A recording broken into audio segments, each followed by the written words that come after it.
Hello everyone, कैसे हैं आप लोग। आई होप सबने धमाका मचा रखा होगा घर के अंदर और पढ़ाई जोरों शोरों से चल रही होगी आप लोगों की।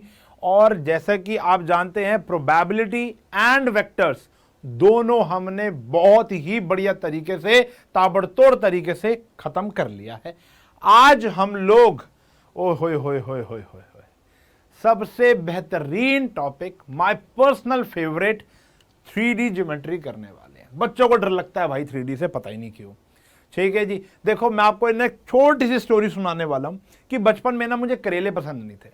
सच्ची बता रहा हूं, मुझे करेले बहुतों को पसंद नहीं होंगे। फिर एक दिन मैं अपनी मामी जी के घर जाता हूं और मेरा बचपन में जो नेचर था ना, बड़ा शाय नेचर था। आज भी बड़ा शर्मीला सा ही हूं, तुम्हारे सामने में थोड़ा खुल जाता हूं। लेकिन मैं जब बचपन के अंदर जब मैं अपनी मामी के घर गया तो मामी जी ने करेले बना रखे थे। अब उनको कुछ बोल नहीं पाया कि आप करेले तो मैं खाता नहीं हूं, मुझे मैगी बना दो। लेकिन मैंने करेले खाने पड़े और भाई साहब क्या करेले थे वो। मतलब उसके बाद तो मैंने शायद मेरी मम्मी बना दे या मैं ढाबे पे तो करेले मिलते नहीं ना शायद, चलो जहां भी, मतलब अब करेले का जो मेरे दिमाग में जो इमेज है वो चेंज हो चुकी है। ऐसा क्यों हुआ? देखो, उस दिन से पहले हो सकता है करेले मेरे सामने किसी ने इतने बढ़िया तरीके से परोसे ही ना हो, तो हो सकता है ये चैप्टर 3D जो है वो आपके सामने इस ढंग से किसी ने रखा ही ना हो। तो मैं अपनी पूरी कोशिश करूंगा कि आपको भी करेले यानी 3D आज के बाद पसंद आने लग जाए, क्योंकि मेरे हिसाब से ये बहुत स्कोरिंग चैप्टर है। और यकीन मानो ये 9 नंबर का अकेला चैप्टर है।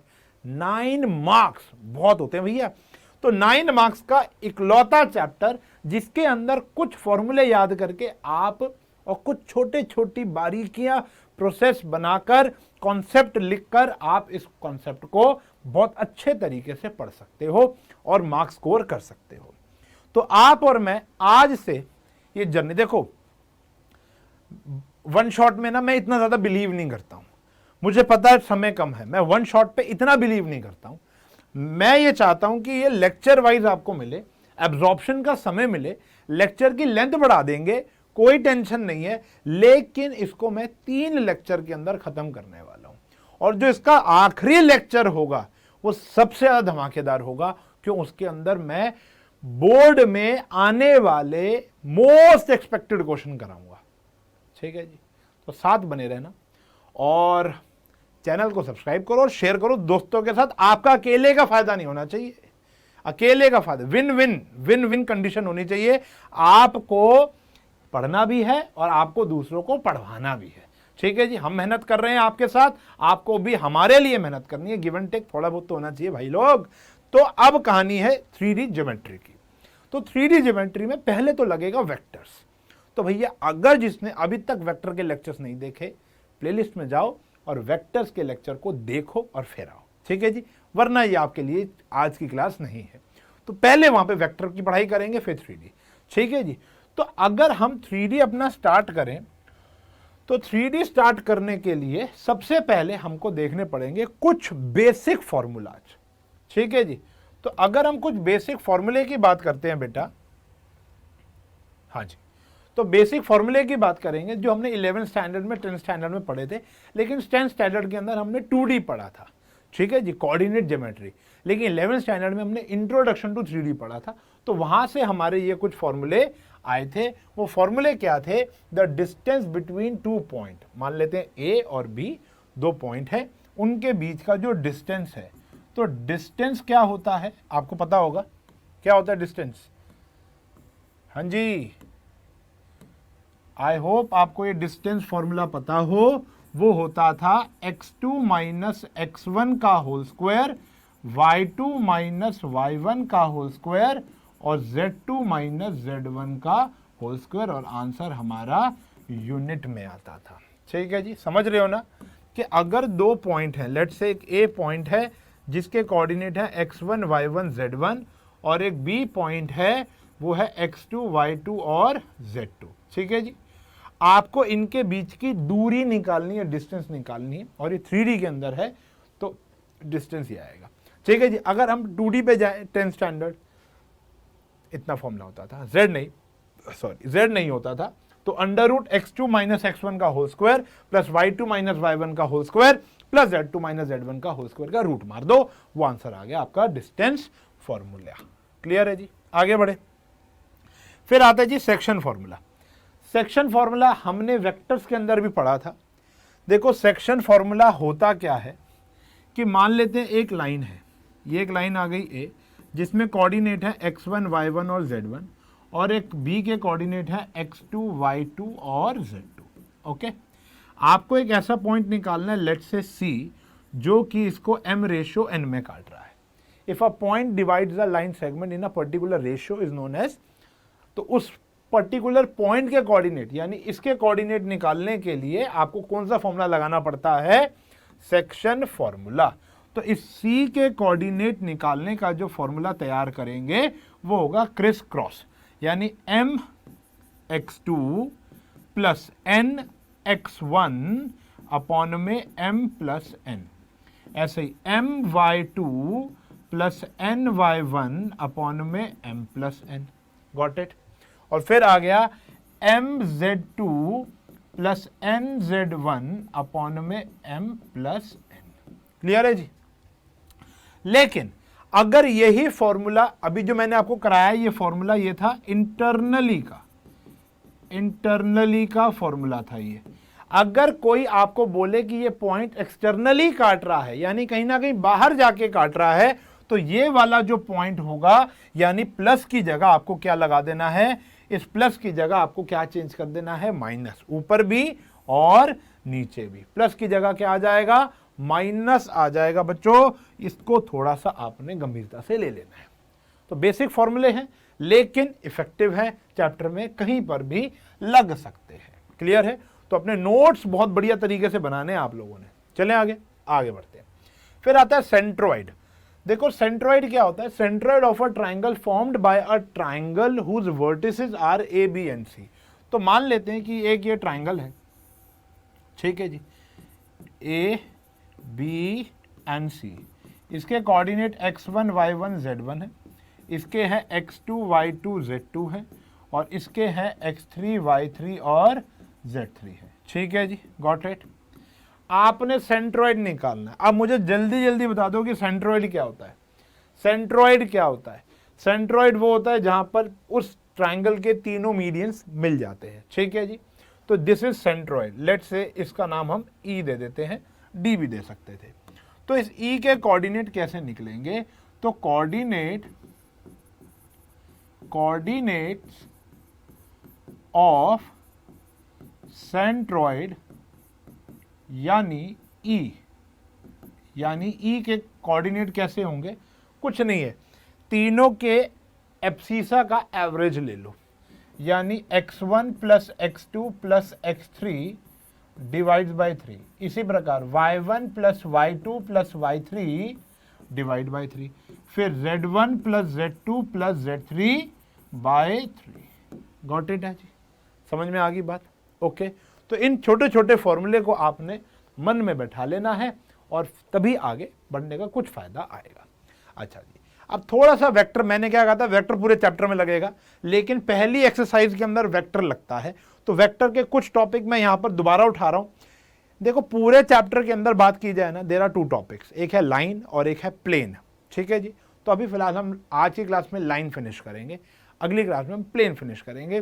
थर्ड लेक्चर के अंदर दोनों के मिक्सचर क्वेश्चन और ताबड़तोड़ सीबीएसई में आने वाले मोस्ट एक्सपेक्टेड क्वेश्चन करेंगे। ठीक है जी, तो ये 3 लेक्चर के अंदर मैं चैप्टर फिनिश करूंगा, बहुत ही मेहनत से आपको भी करनी है। चलो जी, अब जो टॉपिक आया है वो आया है direction ratios of a line. एक लाइन के डायरेक्शन रेशियोज आप कैसे कैलकुलेट करोगे।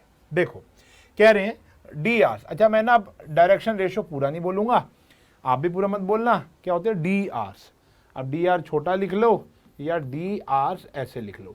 कह रहे the D Rs of a line segment joining the point A and B. तो मान लेते हैं कि हमारे पास एक लाइन है, ये आ गया x1 y1 और z1, और b आ गया x2 y2 और z2। अच्छा, आपको पता है ना कि ये x1 y1 z1 और कुछ नहीं है, पोजीशन वेक्टर हो सकते हैं, यानी कहीं ना कहीं अगर यहाँ पर ओरिजिन है तो OA और OB दो वेक्टर होंगे। वो हमने वेक्टर चैप्टर के अंदर पढ़ रखा है, नहीं देखा तो लेक्चर 1 देख लो जाकर। अच्छा जी, अब अगर हमको इसके डायरेक्शन रेशियोज निकालने, AB के डायरेक्शन रेशियोज निकालने हैं, तो direction ratios of line AB कैसे निकालोगे? आप निकालोगे x2 minus x1, y2 minus y1 और z2 माइनस z1। ठीक है जी, इस प्रकार से आपके क्या निकलते हैं? Direction ratios. क्या निकलेंगे? Direction ratios. कैसे आया? x2 minus x1, y2 minus y1 और z2 minus z1। x2 minus x1, y2 minus y1, z2 minus z1। यहां आ गया आपका direction ratios of line AB। एक लाइन के डायरेक्शन रेशियोज आप इस प्रकार कैलकुलेट करते हो। चलें भैया आगे, बहुत ही बढ़िया, हो जाएगा फॉर्मूला याद। अच्छा जी, तो ये तो हो गया direction ratios of a line. अब डायरेक्शन कोसाइन क्या होता है? देखो, पिछली क्लास के अंदर हमने आपको डायरेक्शन एंगल बताया था कि नहीं बताया था?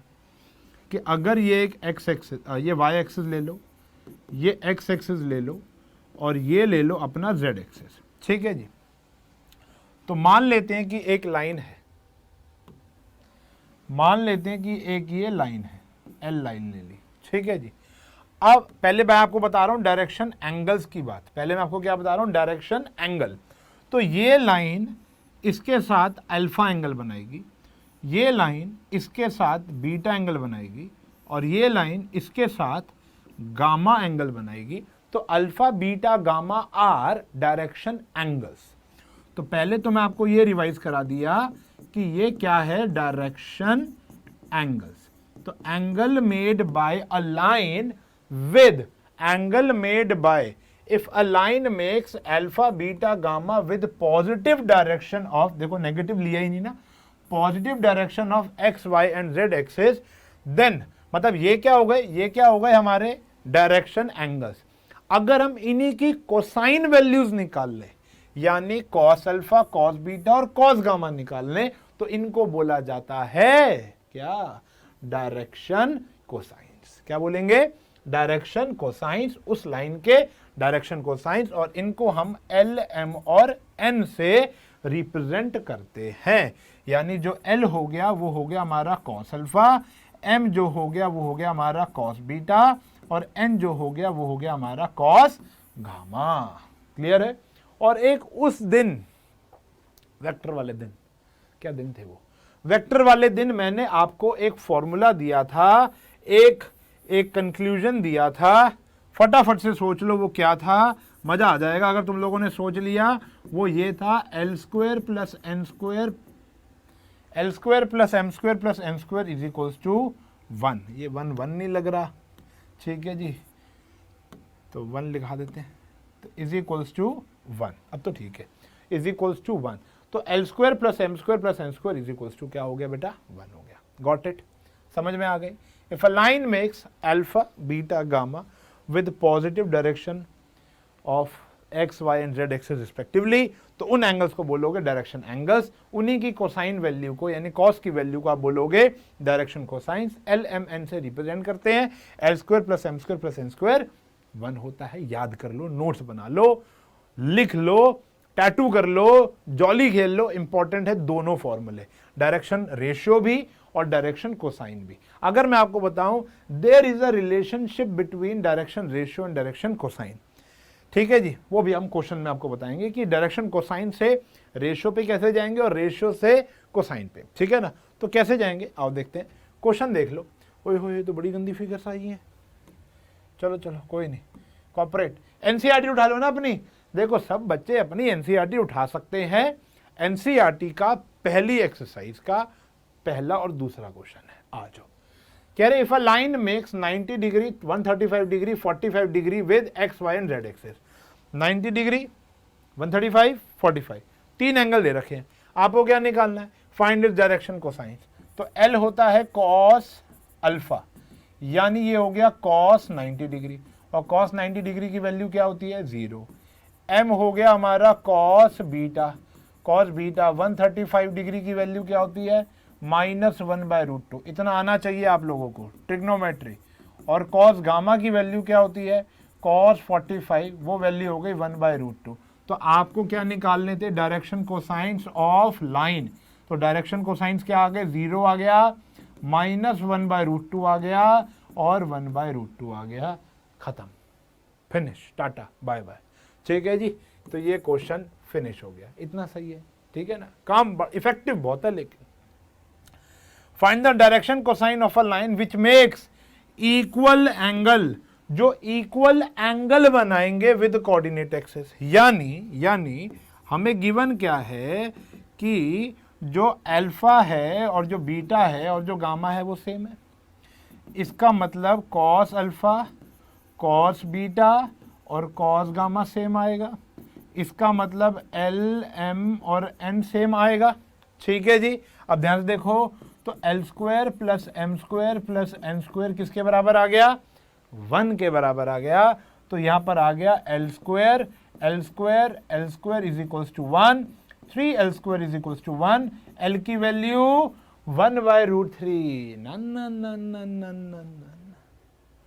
देखो बहुत सारे बच्चे एल की वैल्यू 1/√3 लिखेंगे, लेकिन एल की वैल्यू ±1/√3 होगी। उसका कारण है, अभी तक हम सिर्फ पॉजिटिव एक्सिस की बात कर रहे थे, ये लाइन यहां पर रुकने वाली नहीं है, line has no end point, तो वो इधर भी जाएगी, तो इसलिए नेगेटिव डायरेक्शन भी हो सकती है। ठीक है जी, तो एल आ गया हमारे पास, जब भी लिखेंगे ऐसे लिखेंगे, ±1/√3।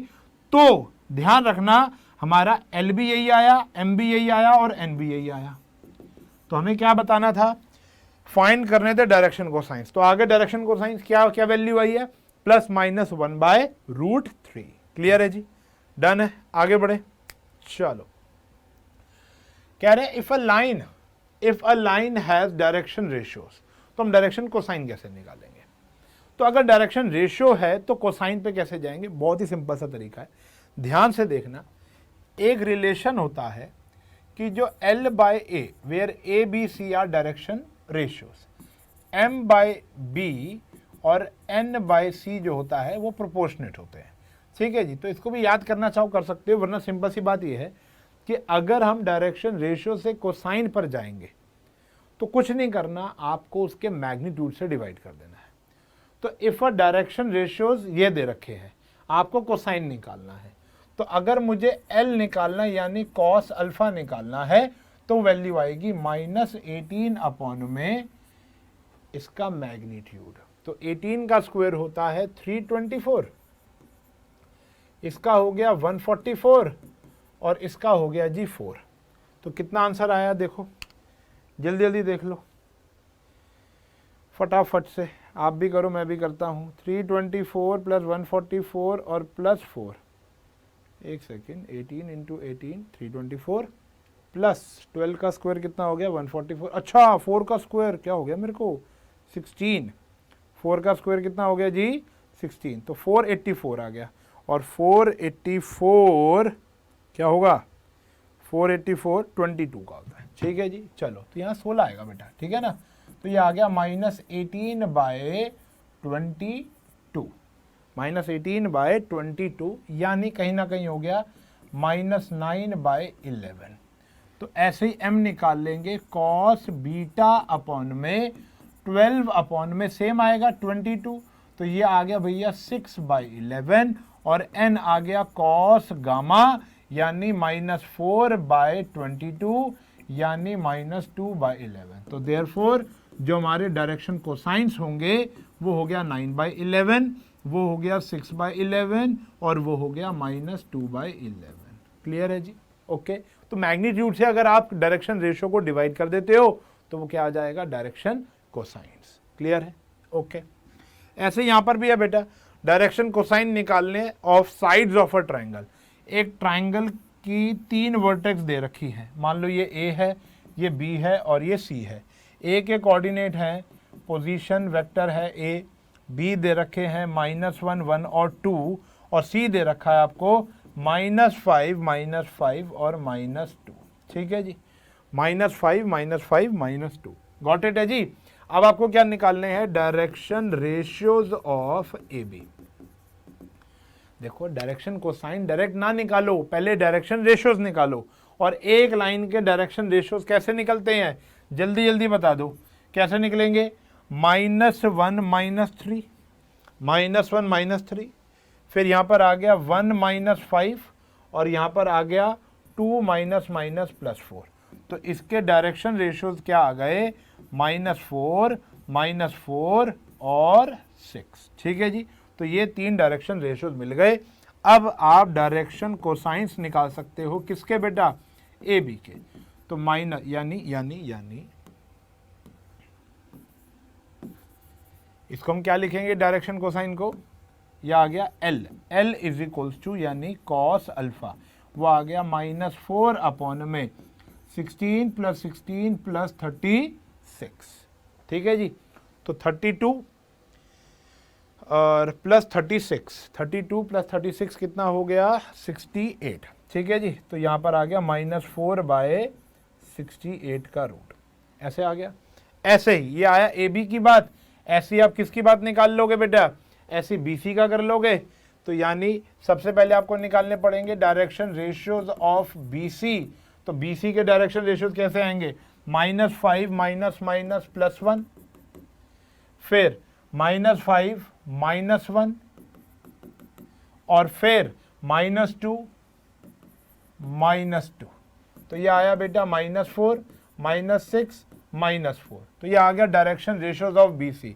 अब आप निकालोगे डायरेक्शन कोसाइंस ऑफ BC और यही वेला काम आपको करते रहना है AC के साथ भी। तो कॉस अल्फा आ गया -4 अपॉन में 16 + 36 + 16। तो ये भी आ गया -4/√68।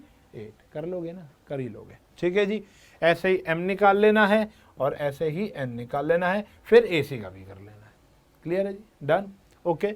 तो सिंपल सी बात है, हमने इस टॉपिक के अंदर डायरेक्शन रेशियो के बारे में सीख लिया और उसके डायरेक्शन कोसाइंस कैसे निकालते हैं ये भी हम लोगों ने समझ लिया। क्लियर है जी, चले आगे अगला टॉपिक, बहुत ही बढ़िया। अब जो टॉपिक हमारे पास आया है वो थोड़ा सा दिल से दिमाग से समझना है। कह रहे हैं जी इक्वेशन ऑफ अ लाइन।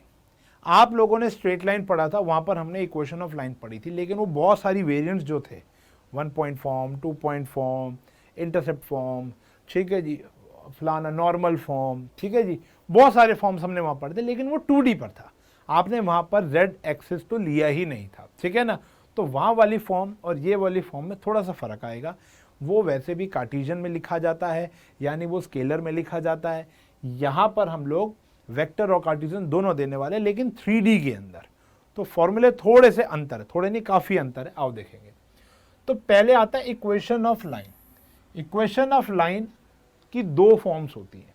तो जो पहली फॉर्म होती है हमारी इक्वेशन ऑफ लाइन की, जो फर्स्ट फॉर्म है वो ये है, जिसको हम 1 पॉइंट फॉर्म कह सकते हो, स्लोप पॉइंट फॉर्म कह सकते हो, स्लोप पॉइंट फॉर्म नहीं कह सकते, 1 पॉइंट फॉर्म कह सकते हो, और बस 1 पॉइंट फॉर्म कह सकते हो, ठीक है। नहीं तो मतलब ये तो मैंने बना दिया 1 पॉइंट फॉर्म, वैसे 1 पॉइंट फॉर्म भी बोलते नहीं है। ये इसका नाम है equation of line passing through a point. अब ये 1 पॉइंट से पास हो रही है इसलिए बोल देते हैं 1 point form. Passing through a point parallel to a given vector. तो समझेंगे, एक लाइन जिसके ऊपर आपको ए पॉइंट गिवन है, जिसका पोजीशन वेक्टर होगा ए। आप समझते हो ना, पोजीशन वेक्टर, ओरिजिन से एक वेक्टर ओ ए वेक्टर, ठीक है जी। एक पॉइंट गिवन होगा, यानी एक पोजीशन वेक्टर गिवन होगा उस लाइन के ऊपर, and which is parallel to a given vector. और एक ऐसा वेक्टर गिवन होगा जो कि इसी की डायरेक्शन में होगा, जो इसके पैरेलल होगा, एक कोलिनियर पैरेलल सब बताया था, जो कि इसकी डायरेक्शन में होगा। मान लेते हैं उसका नाम क्या है, बी वेक्टर। ठीक है जी, बात समझ में आ गई। अब सिंपल सी बात है, समझने वाली बात है, ढंग से समझना कि इसकी ना 2 फॉर्म होती है।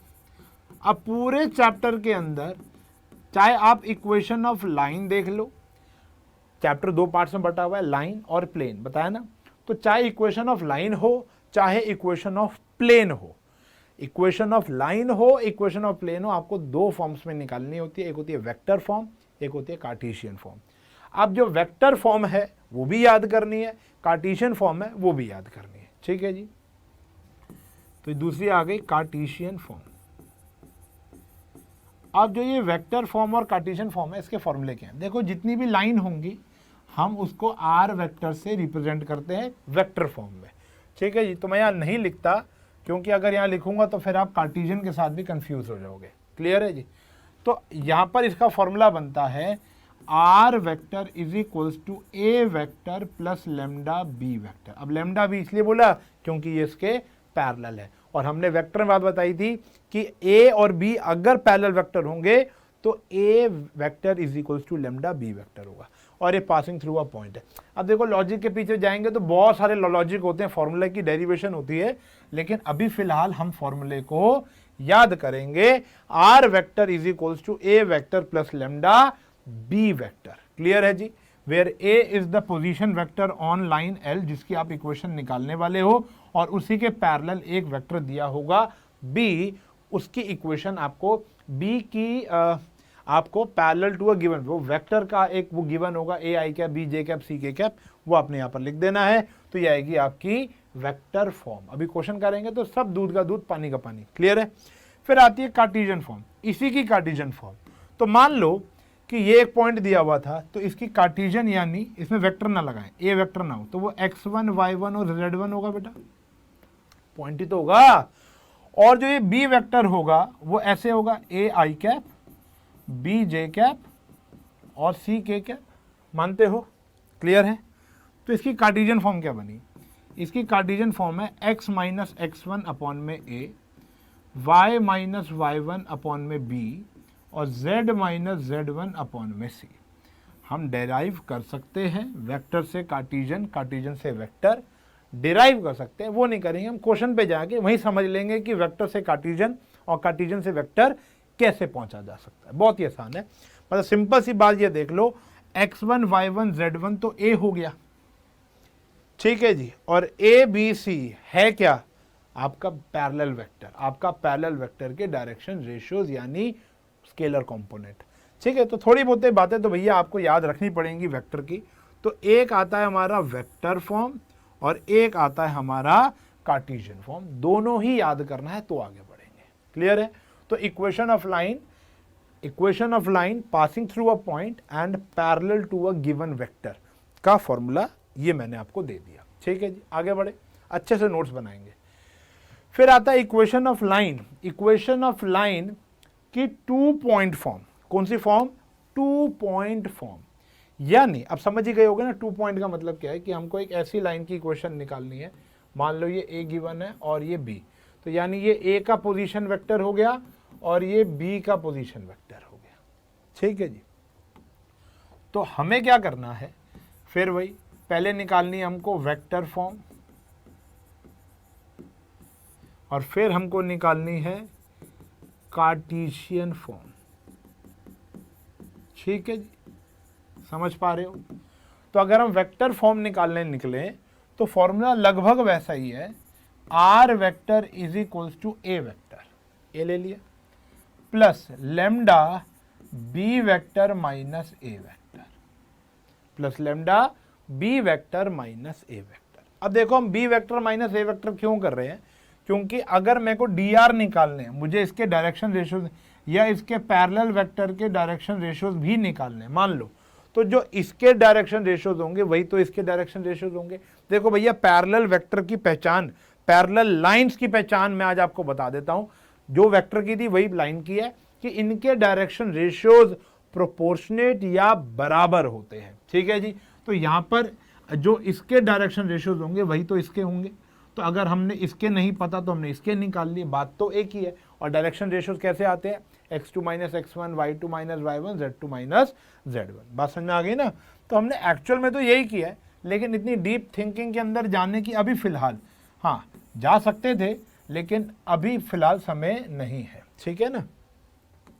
अभी फिलहाल उन टॉपिक्स को पकड़ना है जो कि हमारी हेल्प करेंगे आगे बढ़ने के लिए। ठीक है जी। तो फॉर्मूला हमने याद कर लिया, R vector is equals to A vector plus lambda B minus A. अब एक सवाल बच्चे और पूछते हैं, सर हमें कैसे पता चलेगा ए कौन सा बी कौन सा है? भाई देखो, 2 पॉइंट दिए होंगे, किसी को भी ए मान लो और किसी को भी बी मान लो। फिर आता है कार्टेशियन फॉर्म। ये कार्टेशियन फॉर्म थोड़ा झुक क्यों गया भाई? तो कार्टेशियन फॉर्म क्या कहता है, देखो इसके पॉइंट क्या होंगे, x1 y1 और z1 होंगे, और ये हो गया हमारा x2 y2 और z2। चलो जी, तो कार्टेशियन फॉर्म क्या आएगी, देखना x माइनस x1 अपॉन में, पिछली फॉर्म में क्या था यहाँ पर a b c are direction ratios of this, और अभी हमने बताया कि इस लाइन के डायरेक्शन रेशियो आप कैसे निकालोगे, x2 minus x1 y2 minus y1 z2 minus z1। तो यानी हम यहाँ पे क्या लिखने वाले हैं, x2 minus x1 y minus y1 क्या आ गया y2 minus y1, z minus z1 क्या आ गया z2 माइनस z1। बात समझ में आ गई। तो ये फॉर्म हमारी आ गई कार्टेशियन फॉर्म। क्लियर है, ओके। तो यानी इसमें और इसमें कोई ज्यादा अंतर नहीं है। तो ये दो फॉर्मूले याद कर लो, आपका लाइन टॉपिक कंप्लीट हो जाएगा। ठीक है जी, बस ये दो फॉर्मूले। बताओ खामखा घबराहट होती है हमको 3D देखकर, 3D में कुछ है ही नहीं, फॉर्मूले तो याद करने और क्या है, उतना तो कर ही लेंगे भाई, पास होने के लिए, अच्छे नंबर लाने के लिए, फ्यूचर के लिए इतना तो किया जा सकता है। चलो जी आगे देखेंगे, ये दो आ गए। अब इससे रिलेटेड कुछ क्वेश्चंस देख लेते हैं। कह रहे find the equation of line. अब देखो यहाँ बोल नहीं रखा कि आपको कार्टेशियन बतानी है या वेक्टर, दोनों मुंह पे मार दो उनके। कह रहे find the equation of a line which passes through the point. तो दिस इज ए वेक्टर।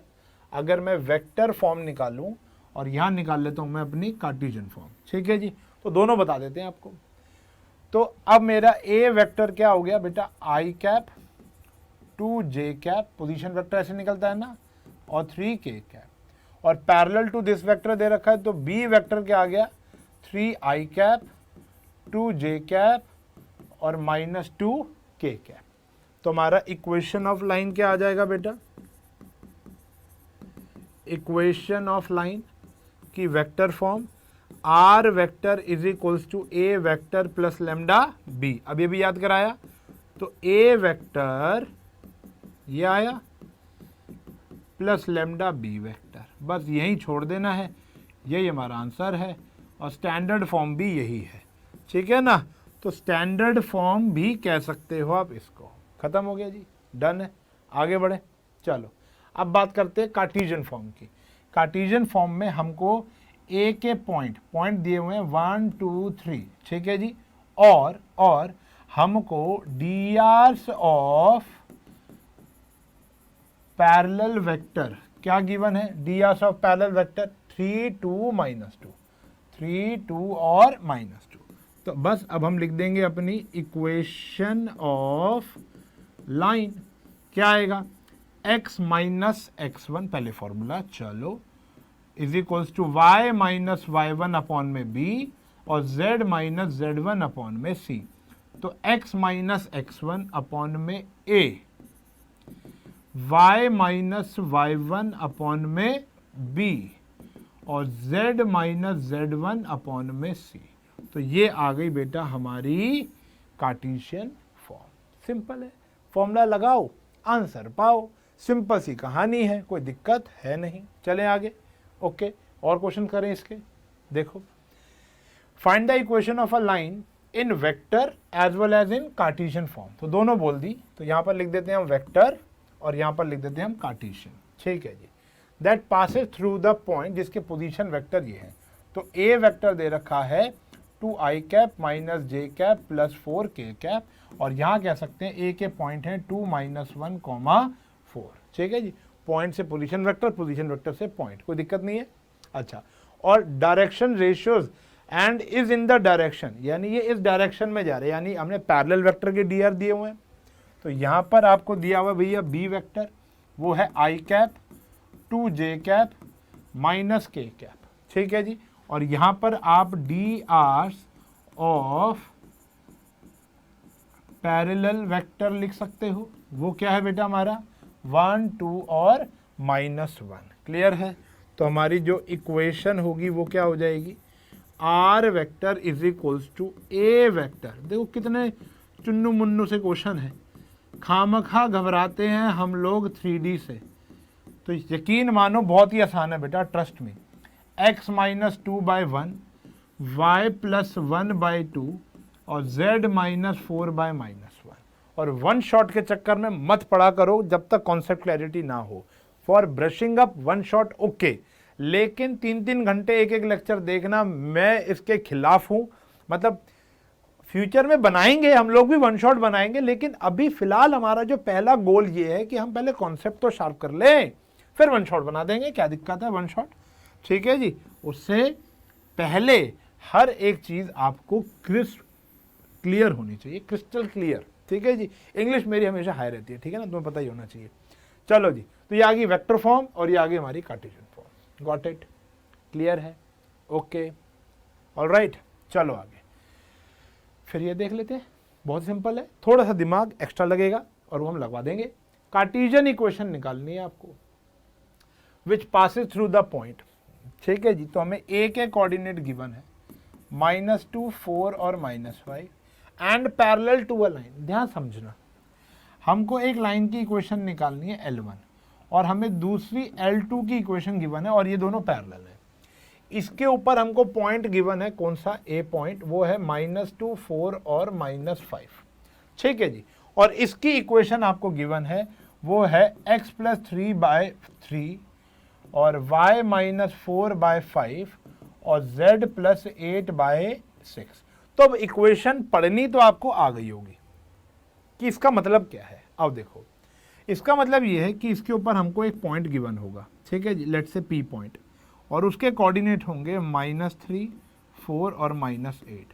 ये कैसे पता चला, आओ दिखाता हूँ कि जो ऊपर वाले होते हैं वो पॉइंट होते हैं और नीचे वाले पैरेलल वेक्टर के डायरेक्शन रेशियोज होते हैं।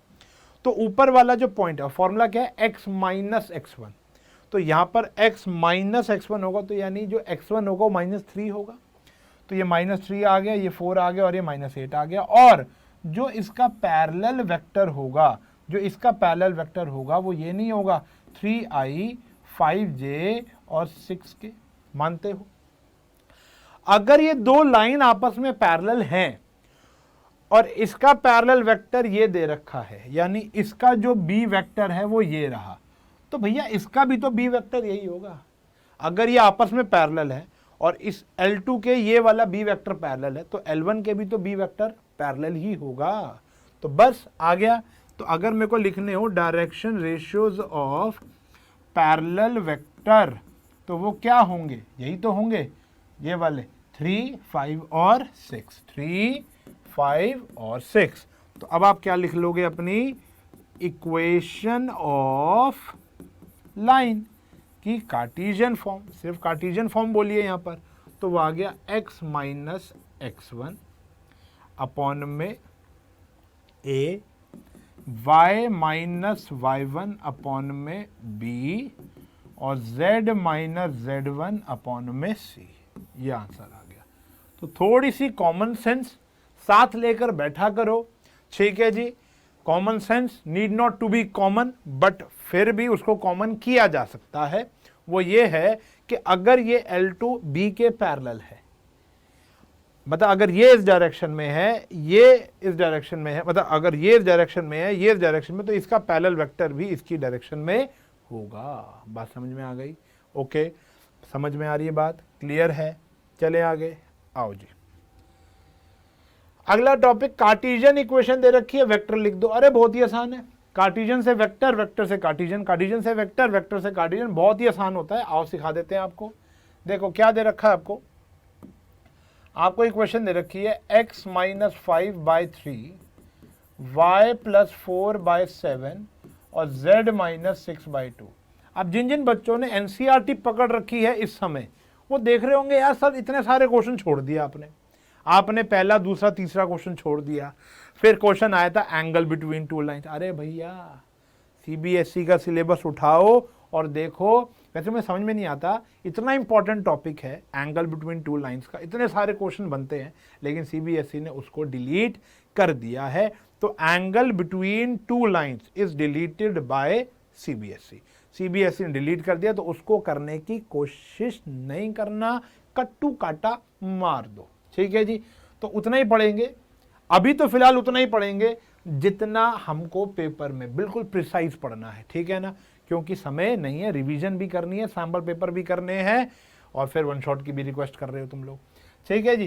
कह रहे हैं अच्छा बच्चे ना कमेंट सेक्शन के अंदर ये देखते हैं कि भाई वन शॉट, मतलब मुझे पर्सनल मैसेजेस आ रहे हैं कि वन शॉट। अरे भाई पहले चैप्टर पूरा तो कर लो, उसके बाद वन शॉट पे आ जाएंगे। One shot one shot one shot, पता नहीं क्या हाइप बना रखी है।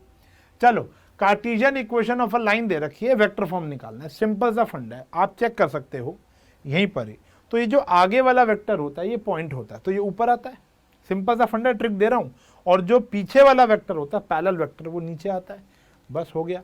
यानी जो हमको पॉइंट दे रखा है वो है 5, -4 और 6, और D Rs of parallel vector वो क्या आ गए बेटा हमारे 3, 7 और 2। तो देयरफॉर हमारी वेक्टर फॉर्म क्या आ जाएगी, वेक्टर फॉर्म क्या आ जाएगी, फटाफट बता दो।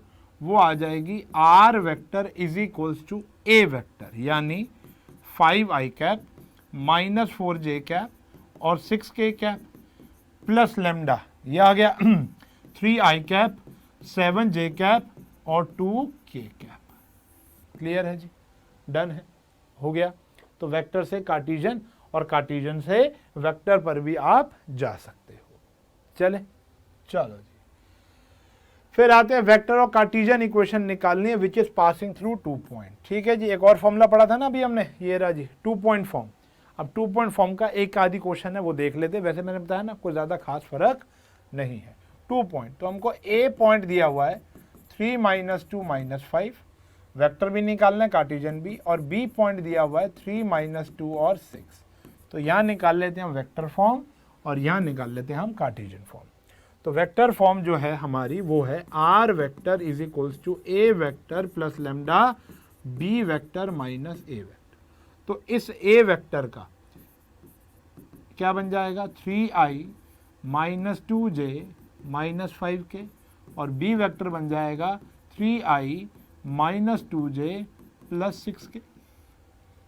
तो R vector is equals to A आ गया 3i - 2j - 5k plus lambda b - a करना है। क्या करना है, b - a। तो भैया 0i कैप हो गया, ये करेंगे तो 0j कैप हो गया, और ये करेंगे तो 11k कैप हो जाएगा। ऐसे ही हो जाएगा। तो b - a करेंगे, आंसर देखना उसी फॉर्म में आ जाएगा आपके पास जिस फॉर्म में वो छोड़ा था। तो यहाँ आ गया 11k कैप। तो ये हमारा आ गया वेक्टर फॉर्म। अगर हम बात करेंगे कार्टेशियन फॉर्म की तो वो आता है x - x1, x1 is 3, x1 is 3, और y x2 - x1 क्या आ गया 0। पूरा लिख लो, चलो ठीक है जी, पूरा देखते हैं क्या आया। वो आया 3 - 3, फिर आया y - y1, और फिर y2 - y1, फिर आया z - z1, फिर आया z2 - z1। तो x - 3/0, y + 2/0 और z + 5/11। तो दिस इज माय आंसर। ठीक है जी। अब कई बच्चे ऑफेंसिव होंगे कि सर फ्रैक्शन में डिनोमिनेटर 0। भाई ये फ्रैक्शन है ही नहीं, ये फ्रैक्शन नहीं है, इक्वेशन है। ठीक है ना। तो ये रिप्रेजेंट कर रही है D Rs of parallel vector के। ठीक है जी। तो उसके जो डी आर हैं वो 0, 0, 11 होते हैं। क्लियर है। चलें आगे बड़े, चलो जी। तो ये आ गया हमारे 2.4। अब जो हम टॉपिक सीखने जा रहे हैं, एंगल बिटवीन टू लाइंस काट दिया। अब जो टॉपिक है उसके बारे में पढ़ाई करेंगे, वो समझेंगे कि वो क्या है। वो है shortest distance between two lines. ठीक है जी, shortest distance between two line. अब देखो जो लाइंस होती हैं, अब बचपन में हमने लाइंस क्या पढ़ी थी, अब मैं आपको बताता हूं। लेट्स से हमने क्या किया, समझने वाली बात है, थोड़ा समझेंगे और विजुलाइज करेंगे। अब एक लाइन हमने ये ले ली, आई होप दिखाई दे रही होगी। अब लाइन या तो पैरेलल होती थी या आपस में इंटरसेक्टिंग होती थी। ठीक है जी, ऐसे कर लो, ऐसे कर लो।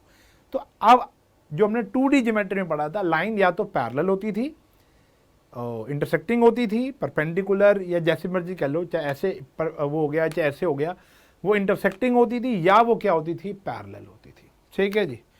अब अगर लाइन या तो पैरेलल थी या वो 2D में था, लेकिन क्या ऐसी कोई लाइन होती है जो ना तो पैरेलल हो और ना ही इंटरसेक्टिंग हो? सोचो सोचो सोचो, कहीं देखा है तुमने?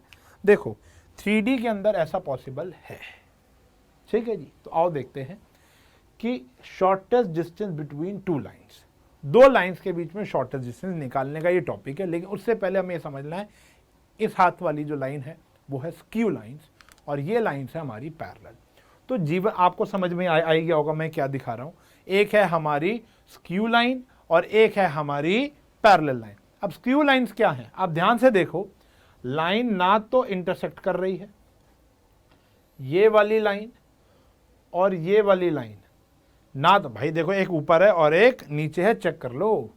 अच्छा मैंने गलत बना दिया, ये चेक कर लो, एक ऊपर है और एक नीचे है। ये वाली जो लाइन है यहां से ऊपर एक बंदा जाएगा, ठीक है जी, और एक यहां से आएगा, समझ रहे हो। तो ये इंटरसेक्टिंग तो नहीं है ना। आप गाड़ी से ऐसे जा रहे हो और ऊपर फ्लाईओवर ऐसे जा रहा है, देखते हो पंजाबी बाग साइड, ठीक है जी, वो बहुत जगह है यार। आप गाड़ी से नीचे जा रहे हो, ऊपर से मेट्रो जा रही है, ठीक है जी।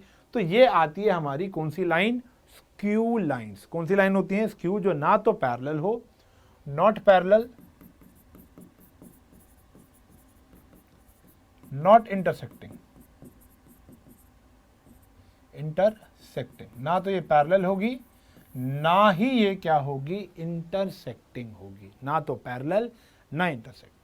लेकिन जो पैरेलल लाइन होंगी आप देख लो, ये वाली लाइन इसके क्या है, पैरेलल है कि नहीं है, और ये भी आपस में पैरेलल है, दूर तक जाएगी पैरेलल ही जाएगी, वरना तो ट्रेन बढ़ जाएंगी आपस में, ठीक है जी। तो ये सारी लाइंस आपस में क्या है, पैरेलल। वो दिख रहा है बेटा, वो फोटो के अंदर है, लेकिन आपको पता है ट्रेन की पटरी हमेशा कभी ऐसे होती हैं क्या, कैसे चलेगी, सिंपल सी बात है। हाँ वो मिल सकती है आगे जाकर, लेकिन जो आप, चलो ये दोनों आपस में मिल सकती हैं, समझ में आया, लेकिन जो ये वाली लाइन है, ये वाली लाइन इससे तो कभी भी नहीं मिलेगी ना। तो ये होती है पैरेलल लाइंस। ये क्या होती है बेटा, parallel lines. Got it, clear है।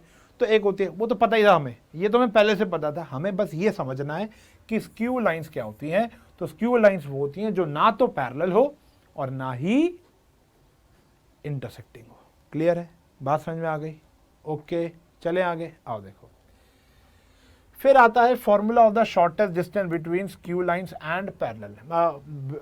दो स्क्यू लाइंस। अब दो स्क्यू लाइंस यानी जो कभी भी इंटरसेक्ट नहीं करेगी, तो मान लेते हैं L1 की जो इक्वेशन है वो ले लेते हैं हम R1, वो आ गया A1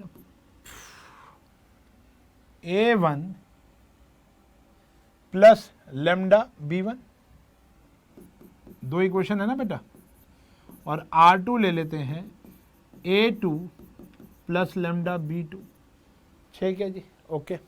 तो अगर मुझे, ये L2 की इक्वेशन है, तो अगर मुझे इनके बीच में दूरी निकालनी है तो कैसे निकालनी है, तो डिस्टेंस, और दूरी कैसे होगी, शॉर्टेस्ट डिस्टेंस। वर्ड क्या बोल रखा है, शॉर्टेस्ट डिस्टेंस। तो समझने वाली बात एक और है कि अगर ये लाइन ऐसे है, let's say this is L1 and, वही बता रहा हूँ ना, एक लाइन ये है और एक लाइन ये है। अब मैं 2D में बनाऊंगा तो ऐसा लगेगा कि सर वो तो आगे जाके इंटरसेक्ट करेगी, लेकिन ये कभी भी इंटरसेक्ट नहीं करेंगी। मान लो एक ऐसी लाइन है, ठीक है जी, और एक लाइन मैंने ऐसे बना दी, ठीक है, L1 हो गया और ये L2 हो गया, मतलब ये एक के ऊपर एक है, मतलब एक ऐसे जा रहा है और एक ऐसे जा रहा है। समझ रहे हो, समझ गए ना, स्क्यू लाइंस ये रही, ठीक है ना, ये आगे स्क्यू लाइंस।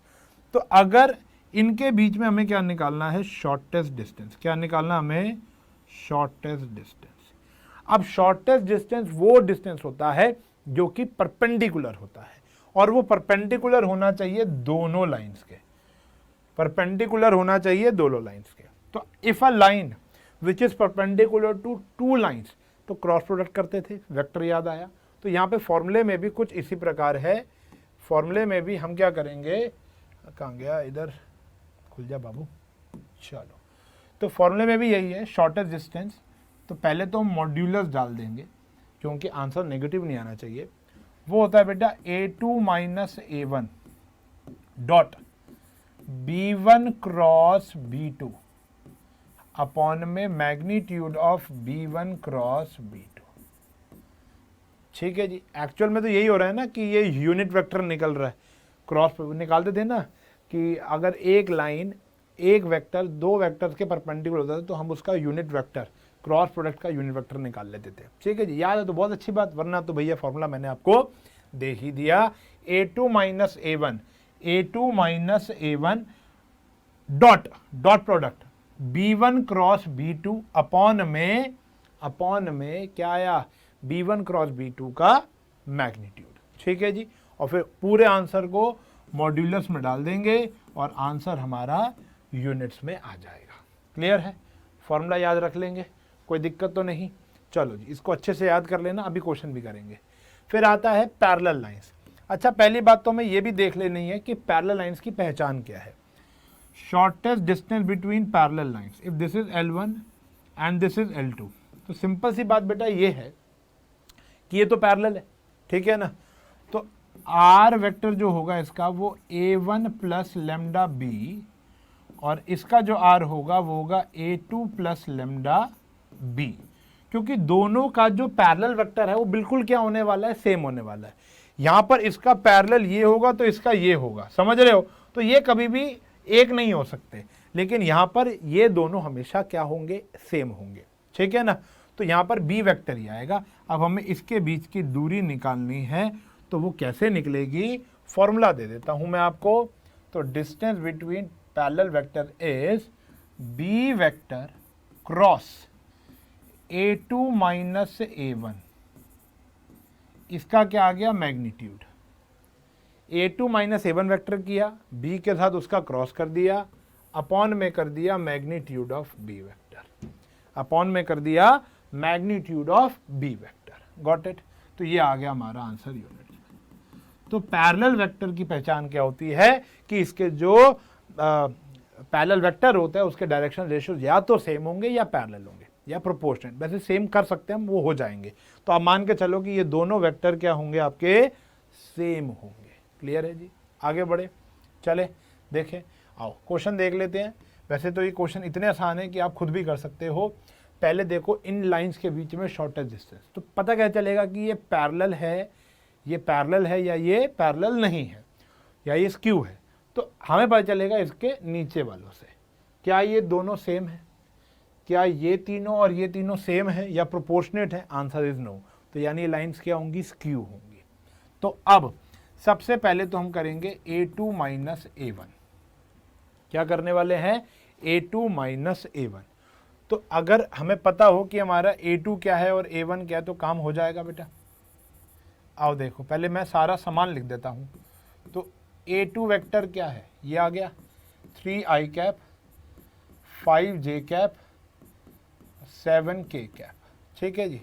और A1 वेक्टर क्या है, i minus I cap minus J cap minus के कैप। तो हम क्या निकाल लेते हैं, A2 माइनस A1, जल्दी जल्दी। तो ये आ गया भैया 4i कैप, ये आ गया भैया 6j कैप, और ये आ गया हमारा 8k कैप। ठीक है जी। अच्छा, फिर हम निकाल लेते हैं B1 क्रॉस B2।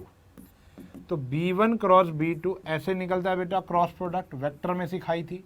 तो this is B1, 7 minus 6 1 and 1 minus 2 1। इसको सॉल्व करेंगे फटाक से। ये आया -6 प्लस 2 माइनस जे 7 माइनस 1 और k -14 प्लस 6। ठीक है जी, ये ब्रैकेट है। तो ये आया -4i कैप 6j कैप -6 आएगा। ठीक है जी, गलती नहीं होनी चाहिए। -6j कैप और ये आ गया -8k कैप। क्लियर है जी। B1 क्रॉस B2 आ गया और A2 माइनस A1 आ गया। ठीक है जी। अब हम क्या करते हैं, B1 क्रॉस B2 का मैग्नीट्यूड भी निकाल लेते हैं। चाहिए ना फॉर्मूले में। ये आ गया बेटा 16, ये आ गया 6 का स्क्वायर 36 और ये आ गया 8 का स्क्वायर 64। तो ये आ गया √116 यूनिट्स आ गया। ठीक है जी, ओके, मैग्नीट्यूड भी आ गया। अब हम डिस्टेंस फॉर्मूला लगा देंगे। क्या होता है बेटा, A2 minus A1 dot B1 cross B2 upon में magnitude of B1 cross B2। तो A2 माइनस A1 ये रहा 4i cap 6j cap 8k cap. ठीक है जी। और ये आ गया सारे माइनस में है, -4 i कैप, -6 j कैप, -8 के, ये बाय चांस हुआ, ये सेम से आ गए हैं, ठीक है ना, ज़रूरी नहीं है। और अपॉन में मैग्नीट्यूड आ गया √116। इसको सॉल्व करेंगे तो ये भी ऐसा ही कुछ आ जाएगा, -16, -36 और -64 अपॉन में √116। और ये मॉड्यूलस अब वर्क कर रहा है, जो मैग्नीट्यूड है वो तो पॉजिटिव आएगा ही आएगा, लेकिन मॉड्यूलस से भी आंसर पॉजिटिव आ जाएगा। क्यों? क्योंकि डिस्टेंस कभी नेगेटिव नहीं होना चाहिए ना।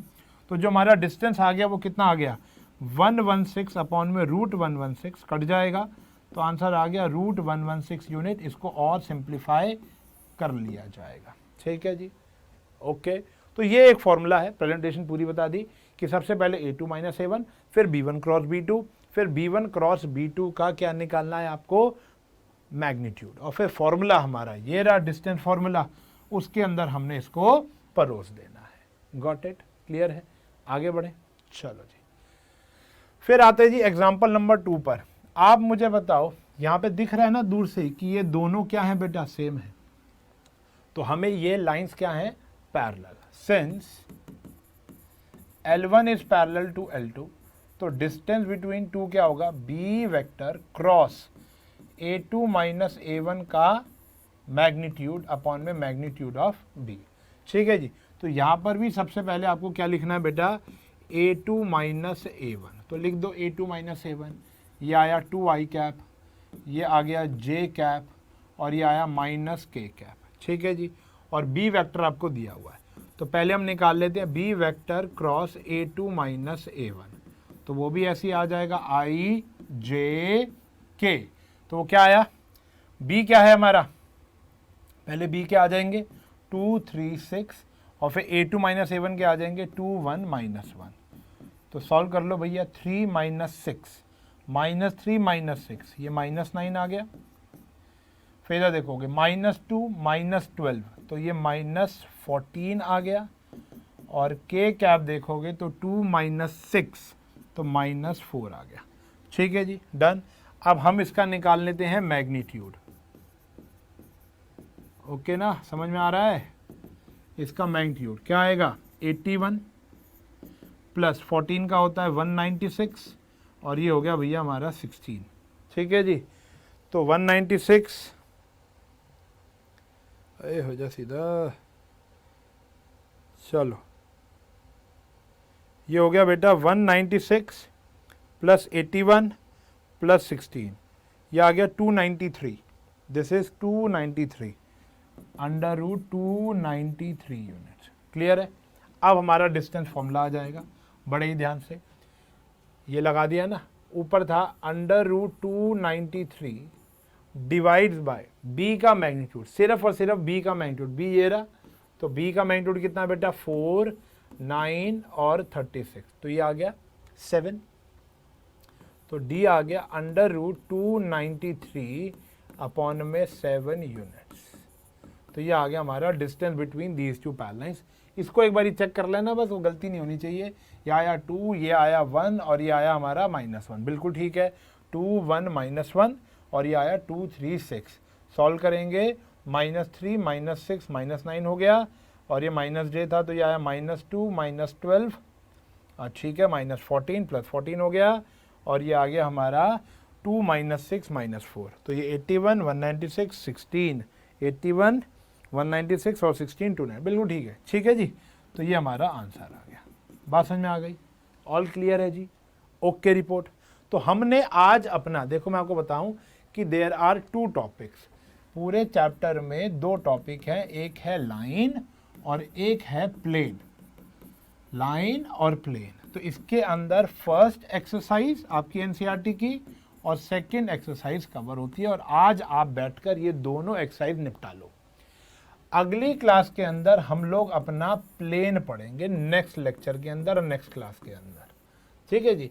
लाइन इतना ही है, इसके अंदर जो एंगल बिटवीन 2 वेक्टर्स, 2 लाइंस जो है, 2 लाइंस भी और 2 प्लेन भी, अभी फिलहाल लाइंस की बात करेंगे, वो हमारे सिलेबस में नहीं है, तो उसको इग्नोर किया जा सकता है। क्लियर है जी? ओके। तो हमने शॉर्टेस्ट डिस्टेंस भी सीख लिया और लाइंस की इक्वेशन भी सीख ली कि लाइन की इक्वेशन कैसे निकालते हैं। ऑलमोस्ट मैंने आपके सारे ही क्वेश्चन करा दिए। क्लियर है जी? 2 पॉइंट फॉर्म भी हो गई, 1 पॉइंट फॉर्म भी हो गई। डन।